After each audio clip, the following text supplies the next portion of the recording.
C'est que la maison a été construite en 1848 par Monsieur Tessier de la Balade, car la propriété appartenait avant à Tessier de la Balade, qui était un Américain. Donc, c'est une maison nous sommes en train de la refaire, parce que c'est très coûteux.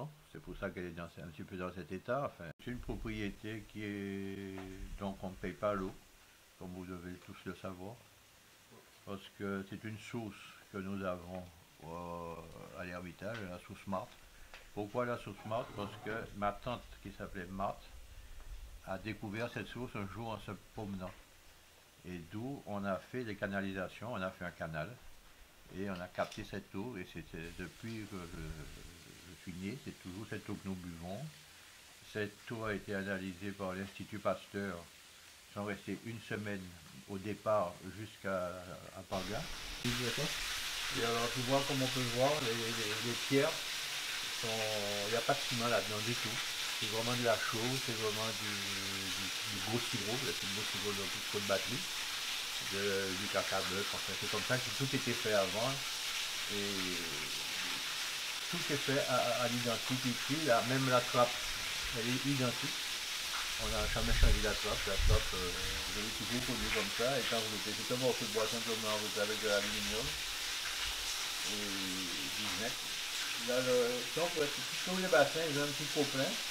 Là, ça aussi est en cuivre à l'intérieur. Et les pierres que tu vois ici, ce sont des pierres qui ont été installées sans ciment. Ah, toujours avec le même principe de chaux, de caca bœuf, de gros sirop. Il y a l'histoire déjà de la Vierge, le Sacré-Cœur qui est au-dessus. C'est pendant la guerre, mon grand-père, Ferdinand Petriluzzi, qui avait une société de bateaux pour la CGM, qui représentait la CGM exactement en Guadeloupe, avait fait un vœu que s'il arrivait à garder tous ses ouvriers et les payer surtout, parce que c'était un machin qui mettait devant, c'est d'arriver à payer tous ses ouvriers, qu'il ferait installer un Sacré-Cœur à l'Ermitage.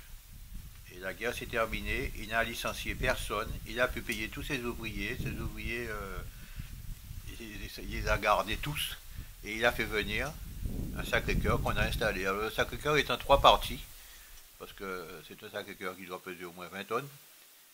Donc il fallait d'abord faire les pieds, les socles, ensuite monter une première partie, et c'est avec des tiges en fer, et c'est rentré là-dedans et c'est cimenté. Ça fait même pas tellement de ciment, parce qu'à l'époque il n'y avait pas trop de ciment, c'était plutôt de la chaux. Je disais que monsieur Tessier de la Balade, quand la propriété lui a appartenu, et pourquoi j'ai dit que je ne voulais pas voulu faire sa connaissance, parce qu'il faisait des choses qui n'étaient pas trop agréables et trop jolies.